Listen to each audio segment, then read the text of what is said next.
تمام حبايبي؟ يلا سريعا مع بعض، انا فتحت كده الامتحان. تمام. بصي عينيا يا هبه، انا هفتح حاجه حاجه وانتي ابدأي. يلا انا بديكم فرصه دقيقتين اهو. انا الاول دلوقتي فاتحه الجزء بتاع الامتحانات السابقه، الامتحانات دي. تمام. اللي هو جنبها كده كاتب لك ده دور مش عارفه ايه، ده دور ايه. تمام يا فرح يا قلبي، انا مش بزهق منكم خالص والله. فاحنا عاوزين نشوف الاسئله دي. يعني مثلا النمط ده من الاسئله. بصوا حبايبي، يقول لك ايه؟ which is a complete. which is a complete. complete بتدور على تفاعل بسيط، لقيتهم كلهم. ده مثلا weak acid، وده مثلا عشان انت خدت اورجانيك بقى خلاص، فده الكحول، وده اورجانيك اسيد يعني ويك اسيد. تمام ماشي يا محمد، ما هو ما فيش لا جاس ولا صولة في التفاعلات كلها. وده نيوتراليزيشن، سترونج مع سترونج. ايوه، سترونج بيز مع سترونج اسيد. فتلاقي السؤال ده متكرر كذا مره، هو ده. طب دي ايونايزيشن بتاع ويك بيز؟ لا، اي حاجه ويك لا. تمام حبايبي.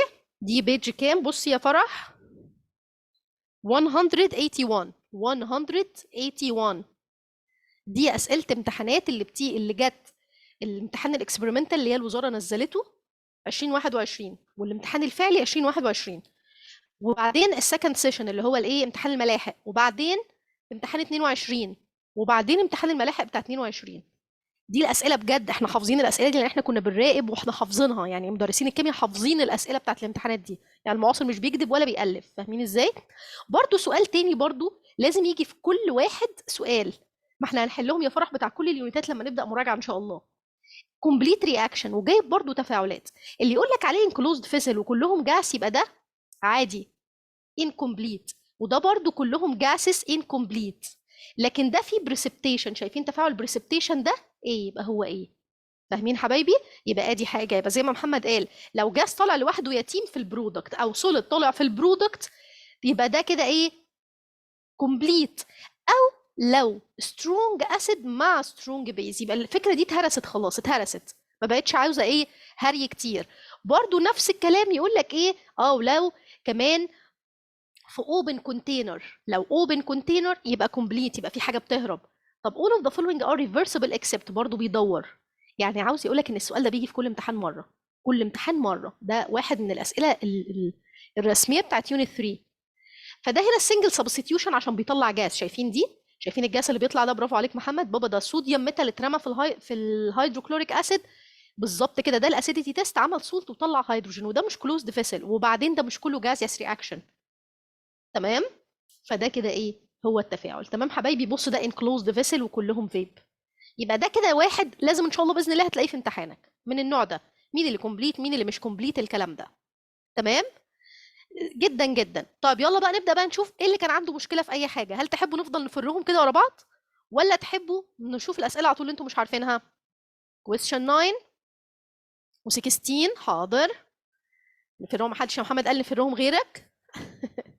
question 9 كلهم يا مريم ورا بعض كده على طول يا ريناد. ماشي ورا بعض على طول، مش هناخد وقت.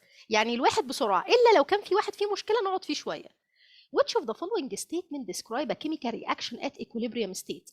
ايه اللي بيديسكرايب الكيميكال reaction at equilibrium state؟ هاجر concentration of reactant and product always constant. ولكن مريومه، هو انا كلفت بيه النهارده بصراحه الصبح يعني، فانا عارفه ان في ناس لسه ما تكونش لحقت حلته. انا اسفه معلش، بس أنا لقيته مهم قوي. constant ولكن مش equal. صح يا محمد برافو. يبقى دي حبايبي معنى الكلام اللي هو ايه؟ اللي هو ممكن يعملوا كده، ممكن يعملوا كده وتصادف. فاهمين ازاي؟ او ممكن يبقى واحد كده والتاني كده عادي جدا. المهم ساعه الايكوليبريم لما ده يبقى كونستانت وده كونستانت، هو ده. تمام حبايبي. يبقى ده كده كونستانت بس كده. طب دي حاله من الحالات. شطوره يا نور، يلا بسرعه. اديك شايف الاسئله جميله ازاي. جايب لي هنا جراف، معلش الصوره بهتانه، بس خد بالك بقى ايه بقى من اللي بيحصل. مين اللي ديسكرايب الاوبوزيت جراف؟ بصوا حبايبي، اللي يبدا من تحت يبقى ده برودكت. يبقى احنا بنتكلم في ايه الحلوين؟ بص كده، بص.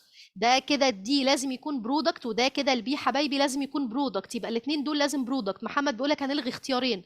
يعني انا عاوزه بي ودي يكونوا برودكت، وبي ودي الغي. يبقى انا كده حشت دولت. معلش الصوره بهتانه شويه. بعدين حبايبي، انت واخد بالك ان التفاعل ده في ايكوليبريم؟ يعني ايه؟ يعني هل الرياكتنت نزلت سفت البلاط تحت، وهل الرياكتنت التاني نزل سف البلاط ولا بقوا كونستانت في حته ما؟ شايفين الحته هنا مثلا من اول هنا يعتبر ان الدنيا بقت كونستانت وثابته بالمسطره، مع كان انا هختاره ده غير بقى كمان ان السي 3 اضعاف الايه، يعني انت مش ده مفيش دلع اكتر من كده. بصوا الجمال من الجراف، حاجه جامده جدا. طب ده خلي بالك ده السنه اللي فاتت على طول، ده على طول السنه اللي فاتت طازه ده. on performing a reaction of active metal X مع strong mineral، ايه ده تفاعل على طول complete ده irreversible وكمبليت. قال لك مين الموديفيكيشن اللي اقدر اعمله حبايبي علشان نعم عرفت منين انه equilibrium؟ فرح حبيبتي علشان يا قلبي ما نزلوش جابوا لحد تحت. بص يا بابا، لو الرياكتنت جت من فوق ونزلت لحد تحت كده، والرياكتنت دي جت ونزلت لحد تحت كده، يبقى ده يا ماما كومبليت. لكن حبيبتي هو جه وقت وده بقى كونستانت وده بقى كونستانت وده بقى كونستانت وده بقى كونستانت مع الوقت، يعني الكونسنتريشن يا حبيبتي اصبحت كونستانت. وهو ده حبيبه قلبي اللي احنا جبناه في كويستشن 4 اللي قبله. امتى اشيف الاكوليبريم؟ لما الرياكتنت والبرودكت كونسنتريشن يوصلوا لمرحله كونستانت، التفاعل مش بينتهي. تمام يا بابا؟ فده تفاعل كومبليت. يعني ايه كومبليت؟ يعني كان المفروض ان البرودكت تطلع لفوق كده وبرودكت تاني يطلع لفوق كده، والرياكتنت كانت تنزل تحت خالص كده، والرياكتنت تاني كانت تنزل تحت خالص كده، تلزق في قلب الجراف ده، معنى كده ان التفاعل خلص. انما يا ماما التفاعل ده ما خلصش، فاهمه؟ فدي حاجه مهمه جدا، يعني هي دي اهم حاجه، السهم ده هو عامل لك ده كده، اما التاني عامله كومبليت. اتفقنا يا بابا؟ طب يلا نشوف اللي بعده. هنا بيقول لك ايه؟ طبعا احنا اتفقنا ان هنا ميتال وسترونج مينرال هيطلع جاس، وده طبعا يعني ايه، زي مثلا H2 ده طبعا تفاعل كومبليت وكل حاجه. هو عاوز يخلي التفاعل اوكير ان شورتر تايم. حبايبي ان شورتر تايم يعني فاستر ريت، شطوره يا نور، يعني الريت سريع يا بابا. قال لك ديفايدنج ذا ميتال، العب في السيرفيس اريا. اذا انت زودت السيرفيس اريا الريت هيزيد، لان السيرفيس اريا حبايبي والريت دايركت ريليشن حبايبي اللي بحبهم. يبقى انت بتتكلم هنا في دايركت ريليشن، صح الحلوين؟ يبقى احنا هنحلهم سريع سريع كده مع بعض ان شاء الله، مش هنحس بحاجه. طب يلا اللي بعده. فور فلاسكس حبايبي، برضو دي بتتكلم على السيرفيس اريا. بص جمال المعاصر هو حاطط، بصراحه هو الابداع اللي عامله، انه حاطط مجموعه الاسئله اللي شبه بعض ورا بعض، يعني المجموعه دي كلها بتتكلم على السيرفيس اريا. فبص هنا بيجيب لك الماده وهي باودر، وجايب لك الماده وهي باودر، ماشي، هو كده السيرفيس اريا خلاص لغاها. مره جايب الكونسنتريشن 2 مولر و 0.2، ومره جايبه 0.3. المور كونسنتريتد في دايركت ريليشن، يعني ايه؟ يعني اسرع، ما دخلش العامل بتاع التمبريتشر هنا، وحاطط نفس الفوليوم. يعني ايه نفس الفوليوم؟ يعني 150 150، معنى كده ان اسرع تفاعل هيحصل في الفلاسك رقم 2. مع كده انا لازم ابدا الترتيب بتاعي بواحده من دولت. طب مين تاني اسرع واحده؟ الكونسنتريشن عالي وانا باودر، لان هنا بيس وهنا بيس، يبقى دي ايه؟ واحد اتنين ووراها تلاته، يبقى انا هختار الاختيار ده. تمام حبايبي؟ يبقى تاني الحته دي برضو بتتكلم على الكونسنتريشن والسيرفيس اريا الاتنين مع بعض. السيرفيس اريا الباودر اللي هي العاليه جدا حبايبي، يبقى هما الاتنين دول اسرع اتنين. طب مين اسرع فيهم؟ الكونسنتريشن الاعلى. يبقى الكونسنتريشن دايركت مع الريت، وكمان حبايبي السيرفيس اريا دايركت مع الريت. شطوره مريومه، شطوره حبيبتي. طب يلا اللي بعده. on adding HCl، هو ازاي الفوليوم بيأثر؟ بصي حبيبتي مريم، الفوليوم يأثر امتى؟ الفوليوم يأثر يعني هنا مثلا لما اساوي الكونسنتريشنز، انما انا دلوقتي مينلي الكونسنتريشن هو اللي بيأثر. يعني انا لما الكونسنتريشنز تكون قد بعضها ساعتها دوري على الفوليوم، انما ما دام الكونسنتريشنز اتغيرت يبقى الاولويه للكونسنتريشن. انت بتبصي على الكونسنتريشن لان كونسنتريشن معناها نمبر اوف اينز، وهو ده اللي احنا عاوزينه، كل ما الاينز زادت كل ما الريت زاد. فاهمه حبيبتي؟ فالاولى الكونسنتريشن. طب لو لقيتيهم قد بعض دوري بقى يا ستي على الفوليوم. اتفقنا؟ طب يلا اللي بعده. هنا هنحط HCl، سؤال شهير جدا ده السنة اللي فاتت على طول على طول على طول. تمام. AgCl سوليد اتكسر طبعا، ده كده ايه؟ سبرينجلي سوليوبل KSB، حاجة عسل كده. طلع لي اتنين من الاين، قال لك انا هحط HCl. خد بالك ال HCl لازم تفكر فيه، ده سترونج اسيد يعني كومبليتلي ايونايزد. يعني حبايبي فيه هيدروجين ايون هيطلع، برافو عليكم برافو عليكم، وسي ال نيجاتيف. ايه الجمال ده؟ مور سي ال ومور سي ال، هتعمل ايه؟ اجري بسرعه، خد في ديلك واجري ورا يا سلمى. لف في ديلك خد ديلك في اسنانك واجري. معنى كده ان الكونسنتريشن بتاع السيلفر يا عيني مع الوقت هيزيد، وكميه السوليد دي هترسب اكتر ومش هيدوب اكتر. تمام؟ وصلت حبايبي؟ مش هتأثر وهيطلع يجري، يعني ده كده هيزيد، ايوه كده، وهجري في الاتجاه الفورورد. تمام تمام كده يا شباب؟ محمد بتقول حاجه مس، هو الفوليوم انفرس ولا دايركت؟ محمد فوليوم بتاع مين حبيبي؟ بتتكلم على فوليوم بتاع كونتينر ولا فوليوم بتاع ليكويد؟ يعني بتتكلم على فوليوم ايه؟ لو بتتكلم على الفوليوم بتاع الاسيد لازم الاول ابص على الكونسنتريشن، يعني انا ماليش دعوه خالص بالفوليوم، ببص الاول على الكونسنتريشن. طب لو لقيت اتنين كونسنتريشن زي بعض، لو بقارن 0.2 ب 0.2، لا حبيبي الفوليوم الاكتر معناها يبقى في عدد اينز اكتر. تمام، يبقى هختار الفوليوم الاعلى. ليه الفضه بتقل هاجر؟ ما انا لما اجري باكورد يبقى الاينز بتاعت الفضه هتقل ولا هتزيد؟ حبيبتي الاتجاه الفورورد كان بتاع الديس اسوسيشن، اما الاتجاه الباكورد ده بتاع ال بيرجع تاني يتركب مع بعضه، بيرجع العكس بتاع الديس اسوسيشن. فحبيبتي انا لما ارجع باكورد، لما ارجع باكورد كده ايه اللي يحصل؟ السيلفر يمسك مع الكلوراين، يمسك معاه، شكرا فرح مريم، فيعملوا فورميشن للسوليد ده، فكميه السوليد تزيد، فالفضه او السيلفر اينز تقل. هو بيتكلم على السيلفر اين تقل. يعني يا بابا هو لما يرجع باكورد كده السيلفر اينز هتكومباين تاني مع الكلورايد اين وتتحبس، تبقى ايه جي سي ال في الكريستال لاتس، فما بقاش فيه سيلفر اين، بقت محبوسه في الكريستال لاتس، ما بقتش حره بالشكل ده. تمام يا هاجر؟ ده سؤال مهم قوي، وهتلاقوا الاسئله دي في الوافي كتير، فاللي حل وافي اكيد مستسهل الكلام ده.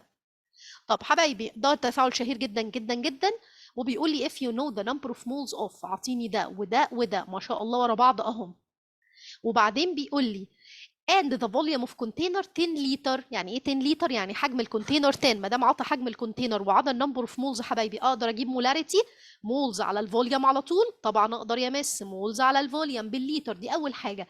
يعني حبايبي كل واحده من دول ديفايدد 10 ديفايدد 10 ديفايدد 10، بس كده. طب بعدين عاوز الكي سي، بسيطه، هو الكي سي عباره عن ايه؟ مش برودكت ديفايدد رياكتنت. طيب الاولاني ده بس تاخد الارقام وانت واخد بالك، يعني الاثنين برودكت دولت ارقامهم، وانا كمان طلعت معايا سي وهي طالعه سي مع الكل، هي مش صح بس دي في الجايد معلش، يعني فيها مشكله. تمام حبايبي؟ هي طلعت سي، انا ده جربتها 100 مره وتقدروا تجربوها دلوقتي تاني. يعني حبايبي انا هاخد ده كده 0.00 بعد ما اتقسم بقى كده، وبعد كده 114، كلنا حبايبي نجربها، مضروبه في نفسها، ممكن تعملها باور 2 تريح نفسك عادي، تنفع جدا. وتحت ده بقى 0.00 و0 كمان و8 بعد ما تعمل. تمام. ايوه يا فرح، ما انا عارفه حبيبتي. ده انت هتفاجئي يا فرح، هتفاجئي بان اغلب الاسئله كده من المعاصر 2018. هي يا سلمى سي يا حبيبتي، هي دي الغلطه الوحيده اللي في الاجابات، انما كل الاجابات هنا صح ومظبوطه قوي قوي. دايما بنشتغل مولاريتي طبعا يا حبي، او لو كانت جاسس بنشتغل بارشيال بريشر. طب لو كلها ليكويدز كده يبقى مولاريتي. يعني احيانا يقول لي بارشيال بريشر عادي، واحيانا حتى الجاس، واحيانا يقول مولاريتي، فاحنا بنشتغل زي ما بيقول، تمام، زي اللي موجود يعني. طب يلا حبايبي نشوف اللي بعده. on adding a solution of y، ركز بقى عشان دي اتضحك عليا انا فيها. on adding a solution of y to a solution of x. بس عندي سؤال، هو ليه مش كل واحد ليه الفوليوم بتاعه؟ لا حبيبتي هقول لك على حاجه يا سلمى، دي جاسس يا قلبي. يعني ايه جاسس؟ يعني ملهاش فيكسد فوليوم. كل الجاسس ملهاش فيكسد فوليوم and take the shape of the container، حاجه بتاخديها في الفيزيكس يا بابا. تمام. فما دام ده جاس وده جاس وده جاس في نفس الكونتينر، يبقى الحجم بتاع الكونتينر بتاعهم كلهم، كل واحده كانها واخده الفوليوم كامل لوحدها. تمام يا بابا؟ لما كنت بتاخدي في سنه تانية البريشر بتاع الجاسس في الفيزيكس، فمادام ده جاس وده جاس وده جاس يا بابا، يبقى ال 10 لتر دي بتاعتهم كلهم. تمام حبيبتي؟ تمام شطوره. يلا نشوف دي بقى.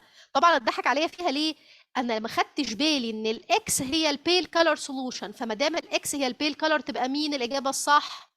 تبقى ايه؟ يعني البيل كلر هي اف اي سي ال 3، وهتتحط حبايبي على حاجه تبدا تدي كلر، وكل ما ازود اكسس من الواي الكالر يتغير او الانتنستي بتاعته تزيد، يبقى دي بتاعت الثايوسيانات، ده الجزء بتاع الثايوسيانات، تمام، اللي بيدي بلادي ريد، يبقى هي دي حبايبي. تمام كده؟ يبقى الاختيار، خد بالك ان الفرق ما بين ايه وبي انه مبدل، اكس مكان واي، خد بالك من القصه دي. تمام، كلنا واخدين بالنا. يبقى هو بيتكلم ان ماده واي اتحطت على ماده اكس، هو قصده بقى ايه؟ او احنا متعودين ان اكس هي اللي بتتحط على واي. لا لا مش صعبه خالص يا سلمى، دي سهله قوي قوي. طيب when equal، انا الاول كده يا نور، وبعد كده لما قريت الاختيارات كلها تاني رجعت لها بقى قلت لا ده كده مش مظبوطه.